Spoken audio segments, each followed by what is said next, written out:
নমস্কার বন্ধুরা, সবাইকে শখের রান্নাঘরে শুভেচ্ছা।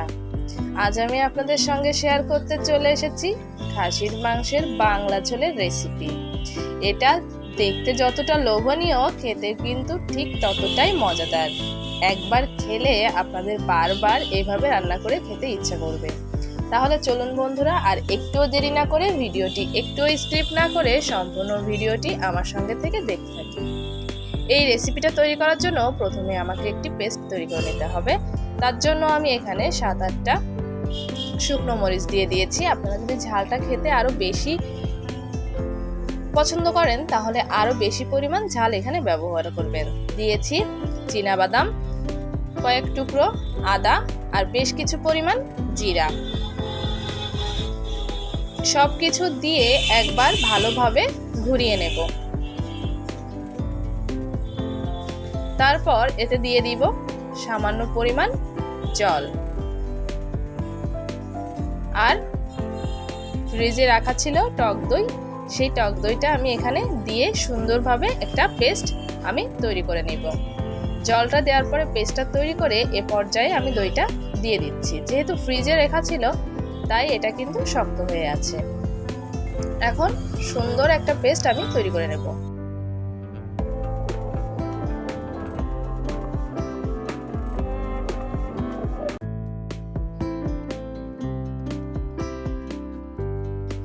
খাসির মাংসগুলো ভালোভাবে পরিষ্কার করে নেওয়া হয়েছে। এখন এখানে একে একে মশলাগুলো দিয়ে ম্যারিনেট করে রেখে দিব। এর জন্য ম্যারিনেট করার জন্য প্রথমেই দিয়ে দিচ্ছি পরিমাণ মতো লবণ।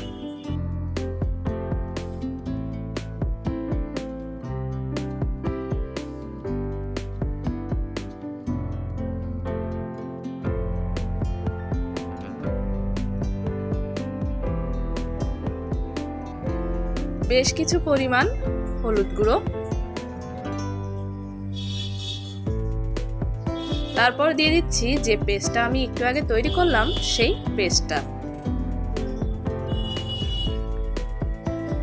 পেস্টটা দিয়ে বেশ ভালোভাবে মাংসটাকে মাখিয়ে রাখবো কমপক্ষে আধা ঘন্টা। তবে যদি বেশি সময় রাখতে পারেন তাহলে আরো বেশি সময় রাখলে এটা কিন্তু আরো বেশি ভালো হবে।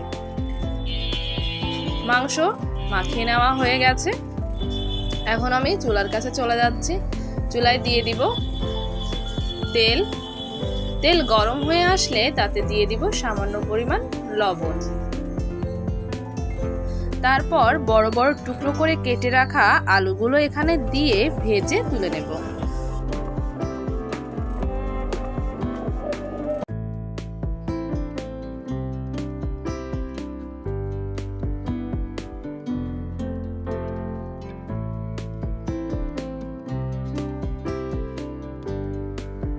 আমি আলুগুলো হালকা ভেজে তুলে নিয়েছি। এখন ওই তেলে দিয়ে দিচ্ছি মাঝখান থেকে চিড়ে নেওয়া 2টা শুকনো মরিচ, 2-3টা তেজপাতা, সামান্য জিরা।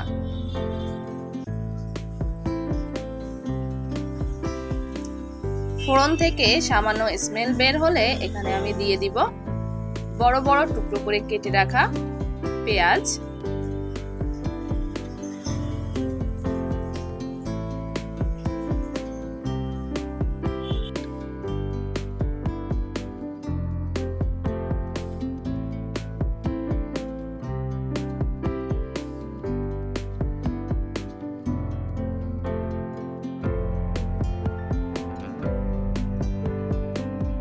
পেঁয়াজটা হালকা লাল লাল হয়ে আসলে সেখানে ম্যারিনেট করা মাংসগুলো দিয়ে দিচ্ছি।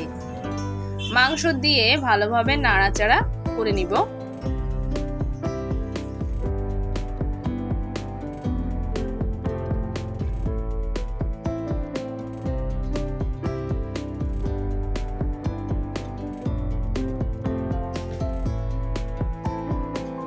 এ পর্যায়ে দিয়ে দিচ্ছি বেশ কিছু পরিমাণ চুই ঝাল। এটা কিন্তু এক ধরনের মশলা, অনেক এলাকায় এটাকে আপনারা চিনবেন না।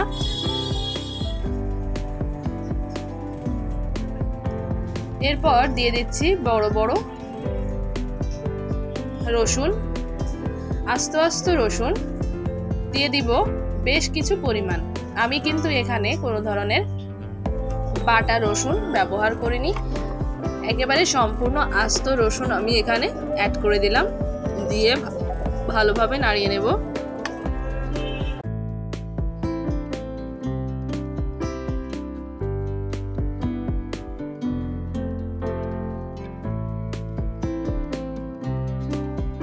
এ পর্যায়ে দিয়ে দিচ্ছি কিছু পরিমাণ সরিষার তেল। সবকিছু দিয়ে মাংসটাকে কিন্তু বেশ ভালোভাবে কষিয়ে নেব। মাংস যত ভালো কষানো হবে খেতে কিন্তু ততটাই মজা লাগবে।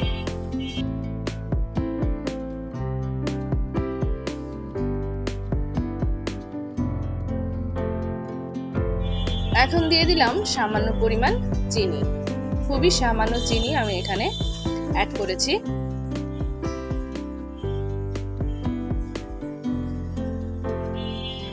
তারপর দিয়ে দিচ্ছি কিছু পরিমাণ মশলা ধোয়া জল। মশলা ধোয়া জলটা দেওয়ার কিছু সময় নাড়াচাড়া করে তেলটা ছেড়ে দিলেই কিন্তু আমি এখানে উষ্ণ গরম জল দিয়ে দিব। তেলটা ছেড়ে দিয়েছে, আগে আলুগুলো দিয়ে দিচ্ছি। ভাজা আলুগুলো দিয়ে হালকা নাড়াচাড়া করে এখন আমি জলটা অ্যাড করে দিব। একটু বেশি পরিমাণে জল দিব, যেহেতু এটা অনেকটাই পাতলা হবে খেতে, তাই জলের পরিমাণটা কিন্তু অনেকটাই বেশি দিব।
নামানোর একটু আগে সামান্য গরম মশলা বাটা দিয়ে হালকা নাড়াচাড়া করে নামিয়ে নেব।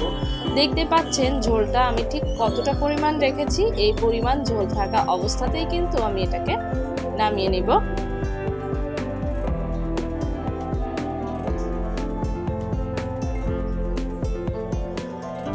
নামিয়ে নেওয়ার পর ঠান্ডা হয়ে গেলে এরকম হয়ে গেছে, আর একটু টেনে নিয়েছে যেহেতু আলু দেওয়া আছে। তৈরি হয়ে গেছে মজাদার খাসির মাংসের বাংলা ঝোল। এইভাবে রান্না করে আপনারা কে কে আগে খেয়েছেন অবশ্যই কমেন্টস করে জানাবেন। আর যদি একটাবারও না খেয়ে থাকেন তাহলে আমি বলবো একবার হলেও এটা ট্রাই করে দেখবেন, আপনাদের কিন্তু এর স্বাদ মুখে লেগে থাকবে। আজকে এ পর্যন্তই। ভিডিওটি কেমন লাগলো কমেন্টস করে জানাতে ভুলবেন না। ভিডিওটি ভালো লাগলে লাইক, শেয়ার, সাবস্ক্রাইব করে পাশে থাকবেন। আজকে এখানেই বিদায় নিচ্ছি। সকলে ভালো থাকবেন, সুস্থ থাকবেন, আর সহজ রান্না দেখার জন্য শখের রান্নাঘরের সাথেই থাকবেন। ধন্যবাদ।